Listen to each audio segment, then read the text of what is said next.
বিশ্ব নবী অসুস্থ হয়েছিলেন, ফাতেমা নবীজির পাশে বারবার তাই একটু ফাতেমা দূরে গেছিল।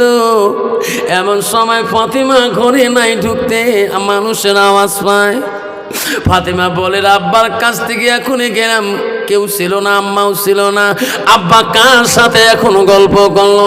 ফাতেমা ঘরে ঢোকার সাথে সাথে বলে, আব্বু গো, এখানে কেউ নাই, আমি একটু ওই রড়ে গেলাম, আপনি কার সাথে পেশাল পালেন, গল্প করেন।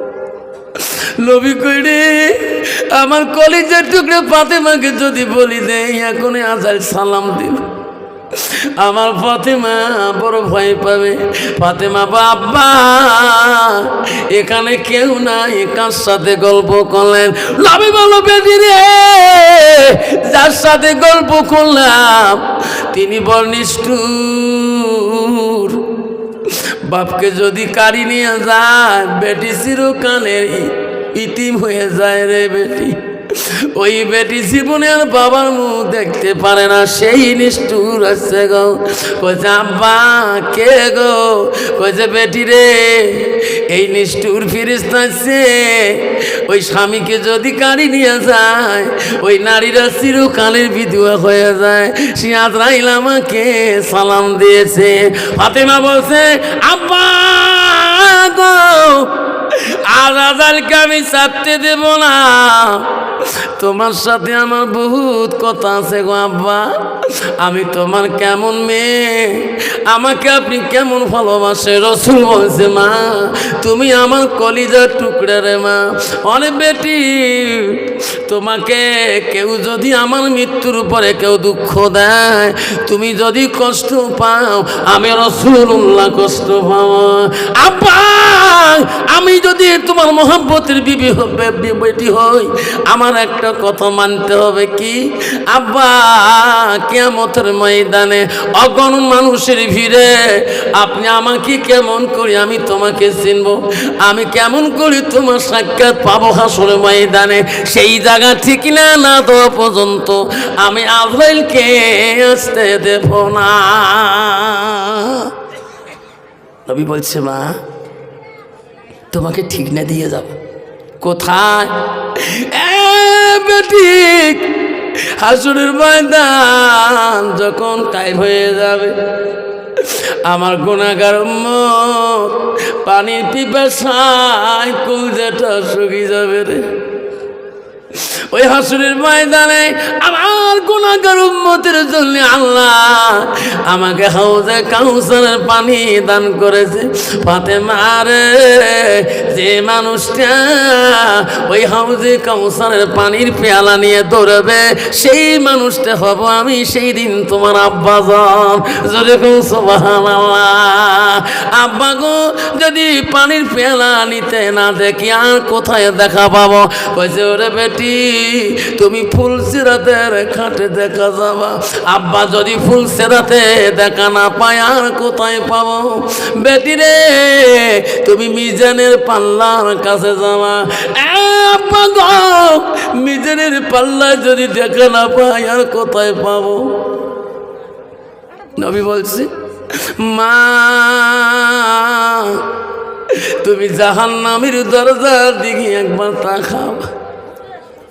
ফাতেমা কদিজা, আব্বা আপনি কেন জাহান্নামের দিকে যাবেন?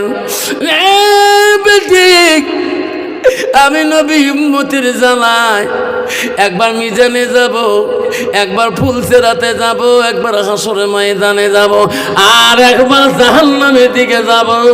আমি নবী থাকাকালীন আমার উম্মতকে আমি জাহান্নাম যেতে দেব না। ওরে বেটি, কেন যাব না? আমি নবী হাসরে থাকাকালীন আমার গুনাহগার উম্মতকে আমি জাহান্নামে যেতে দেব না। দয়ার নবী প্রেমের ছবি আর আসবে না। সবাই কন, দয়ার নবী প্রেমের ছবি আর আসবে না। হাসরের দিনে উম্মত হাসরের দিনে উম্মতের বিনে যাবে না নবীজি বেহেশতে দয়ার নবী প্রেমের ছবি আর আসবে না জগতে নবী আমার 63 কাল জিন্দেগি কাঁদছ বড় উম্মতি 63 কাল জিন্দেগি কাঁদছ বড় উম্মতি এখনো কান্দি শুয়ে মদিনাতে এখনো কান্দি শুয়ে মদিনাতে দয়ার নবী প্রেমের ছবি আর আসবে না আর আসবে না জগতে যখন আর আসবে না নবী আসবে জগতে যখন আসবে গো না নবীজি দেখতেছেন একটা মানুষকে জাহান্নামের দিকে ফেরেশতা টানতেছেন আমার রাসূল দৌড়ে যায় ফেরেশতাকে বলবে আয় ফেরেশতারা দাঁড়াও কোথায় নিয়ে যাও জাহান্নামে নিয়ে যাব না নবী বলবে না চলবে না আমি নবী থাকাকালীন আমার উম্মতকে জাহান্নাম দিতে দেব না ফেরেশতারা আরে কেন নিয়ে যাবেন ফেরেশতা বলবে ও আল্লাহর নবী এনাকে মিজানের মধ্যে ওজন করলাম নেকির পাল্লা হালকা আমরা জাহান্নামের দিকে নেব আমার নবী বলবে এই ফেরেশতা এখন ওজন করেছিলেন আমি নবী তখন ছিলাম না তোমরা আবার একবার আমি নবী থাকাকালীন আমার নজরে আর একবার মিজানের মধ্যে ওজন দাও যেরকম সুবহানাল্লাহ ফেরেশতারা এক ভাগে টানবে আমার নবী এক ভাগে টানবে আল্লাহ বলবে ফেরেশতারে আমার রহমাতুল লিল আলামিন সম্মান আছে যাও যাও আমার নবীর সামনে তোরা আর একবার ওজন দেখা ওই নবীজি সামনে ফেরেশতারা লোকটাকে নিয়ে যায় আবার মিজানের পাল্লায় তুলে দিবে আমার সোনার নবীজি একটা কাগজের টুকরা লোকটার দিকে দিয়ে দেবে সঙ্গে সঙ্গে নেকির পাল্লা 2 গুণ বেশি হয়ে যাবে যেরকম সুবহানাল্লাহ ফেরেশতা বলল আল্লাহ এখন এই লোকটা ওজন করলাম হালকা এবার লোকটা এত নেকি ভারী হলো কেন নবী গো আপনি কি কাগজটা দিলেন তোমার কাপড় থেকে আমার নবী কেঁদে বলবে ফেরেশতারে দুনিয়ার বুকে এই মানুষটা নামাজ পড়েছিল এই নামাজের দ্বারা মিজানের পাল্লা ভারী করতে পারে নাই লোকটা এই দুনিয়াতে রোজা করেছিল রোজার দ্বারা মিজানের পাল্লা ভারী করতে পারে নাই এই দুনিয়ার মধ্যে যত কাম করেছিল সব কাম বেকার হয়ে গেছিল এই লোকটা দ্বারায় আমার নবীর বাড়ি মোহাব্বতের বাড়ি হাজার হাজার সাদকা দান দিয়ে হাজার হাজার তালিল বাসনা এনার দ্বারা বহুত উপকার হয়েছে এনার জীবনে যত মাল দান করেছে আমি রাসূলুল্লাহ সেটা লিখে দিলাম জোরে সুবহানাল্লাহ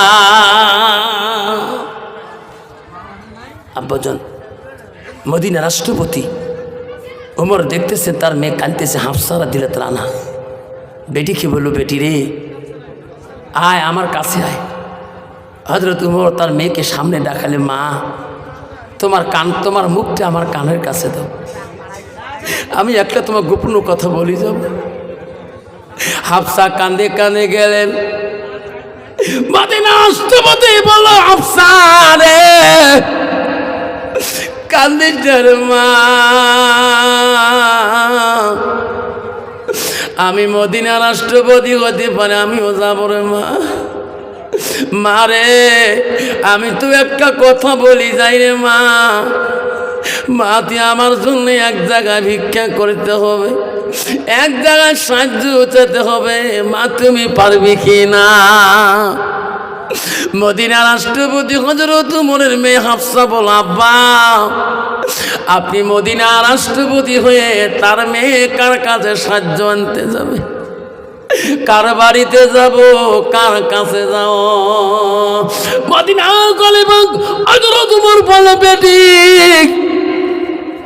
আমি যার কাছে পাঠিয়ে দেই তার কাছে যাও কোথায় আমার নবী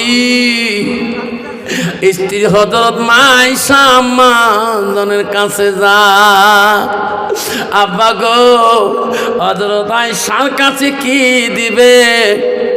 ওমর বলল, বেটি রে, আয়েশা আম্মাকে বলবা নবীজির মৃত্যুর পরে তার কাছে আছে হযরত আবু বকর আয়েশার আব্বা। আবু বকরের পরে ওই জায়গাটা ফাঁকা আছে, কারো কবর হয়নি রে বেটি। আমি হযরত উমর আবু বকরের পরে শুয়ে থাকতে চাই, সেই জায়গাটা আমাকে দান করবে কিনা? মদিনা রাষ্ট্রপতির মেয়ে কানতে কানতে আয়েশা আম্মা জনের দরবারে যায়। নবীজির স্ত্রীর কাছে হাফসা দেয়া বলে, বোনে রে, আমিও নবীর স্ত্রী, তুমিও নবীর স্ত্রী রে বোন। আজকে আমার আব্বা তোর দরবারে পাঠিয়ে দিল, আমাকে খালি হাতে তুমি ফিরিয়ে দেবে না। হাফসার কান্দন দেখে আয়েশা বলছে, হাফসা রে, আমার আব্বা চলে গেছে, তোর আব্বা চলে যাবে। হাফসা কান্দিস না, বল কি দুঃখে তুমি কান্দ, তুমি বল। বলছে, বোনে রে, আমার নবীর পরে তোমার আব্বা ঘুমিয়ে আছে, তোমার আব্বার পরে কেউ ঘুমায় নাই, কবরের জায়গাটা খালি, সেই জায়গাটা আমার আব্বা তোর কাছে দান স্বরূপে চায়। ও গোবর, আমার আব্বা পাঠিয়ে দিল, আপনি না কোয়া পর্যন্ত আমার আব্বা আমার জন্য অপেক্ষা হয়ে থাকবে। হযরত আয়েশা সিদ্দিককে বলছে, হাফসা রে, তোমার আব্বা আমার আব্বার সাথে এত বন্ধুত্ব ছিল, আমার নবীর এত ভালোবাসা ছিল, আমার আশা ছিল নবীর পরে আমার আব্বা শুয়ে আছে, আব্বার পরে আমি শুয়ে থাকবো, কিন্তু তোমার আব্বা এইটুক জায়গা দান চাইলে আমি আয়েশা শুয়ে থাকতে চাই না, আমার আব্বার পরে তোর আব্বার জন্য আমি ওই জায়গাটা দান করে দিলাম। জোরে কোন সুবহানাল্লাহ। আব্বাজন আমার সোনার চালারা, আজকে দীপুর পাড়ার জমিনে কার আব্বা কোন জায়গায় শুয়ে আছে আল্লাহ রসুল বলছে, ইজা মা তালেন সানুয়ান কাতানহু আমালাহু। নবী বলেন, মানুষের মৃত্যুর পরে মানুষের সৎ আমলগুলা, নেক আমলগুলা কবরে জেলে বন্ধ হয়ে যায়। আমার রসুল বলল, ইল্লা মিন সালাসাতিন, তিনটা আমল কবরবাসীর জন্য বন্ধ হয় না। আমার নবী বলল, সাদাকাতুল জারিয়া, যারা দুনিয়ার বুকে সাদকা জারিয়া করে, দান খয়রাত করে। সেই জন্য বাপজন আমার সোনার চালারা, আজকে তোমাদের বাবা মা কেউ কেউ কারো বাবার কবর আছে বাঁশবাগানের ভিতরে, কারো বাবার কবর আছে দিঘির পাড়ে, কারো বাবার কবর মা আছে বাঁশবাগানের পিছন পাশে, কারো বাড়ির সামনে, কারো বাড়ির পিছনে। আব্বাজন আমার সোনার চানটা, তোমার মা 3.5 হাত মাটি ছাড়া কিছু নিয়ে যেতে পারে নাই, সেই মাটার নামে, সেই বাবাটার নামে আজকে এই মাদ্রাসার জন্যে, আব্বাজন আমার রসুলের বাড়ির জন্য, মহব্বতের জন্যে একটা বাবা কি আসবেন যে, হুজুর আমি আমার বাবার নামে, আমার মার নামে সাদগা স্বরূপে আমি 5,000 টাকা আমি আমার মার নামে দানপত্র করে দিয়ে গেলাম। এমন একটা বাবা আছেন, একটা মা আছেন, জীবনে সব কিছু ছাড়ি তোমার মা তোমার বাবা কবর ছাড়া কোনোটাই যায়নি। তোমার বাবার না পেয়ে 3.5 হাত জায়গা নিয়ে চলে গেছে, আব্বা তুমিও চলে যাবে সেই 3.5 হাত জায়গা, আমি সেই বাবার মার নামে আজকে এই মাদ্রাসা জনাল মাদ্রাসাতুল বাইতি, এই নবীর বাড়ির জন্য একটা বাবা যদি ওয়াদা করেন, হুজুর আমি আমার মা বাবার নামে সাদকা স্বরূপে আমি 5,000 টাকা আজকে আমি ওয়াদা দিয়ে গেলাম, বাবা কেউ উঠবে না। এই মাদ্রাসার বাচ্চা, আই বসে আছে একটা বাবা, কেউ যাবে না, আমার পরে বক্তা আসতেছেন, আসুন কোন আছে বাবা, একটা বাবা খালি, হুজুর আজকে আমার মা নেই, বাবা নেই, হুজুর আমি আমার মা বাবার জন্য আমি 5,000 টাকা আমি আজকে ওয়াদা দিয়ে গেলাম।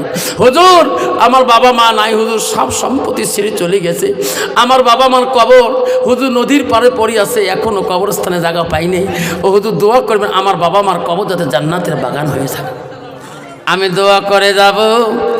আমার মা বোনেরা, আব্বারে একটা বাবার কাছে চাইলাম গো, 5,000 টাকা চাবো না আব্বারা, আমি একটা একটা করে বাবার দরবারে, ও বন্ধু রে 1,000 করে যদি 50টা বাবা দিয়ে যায় 50,000 টাকা হয়ে যাবে।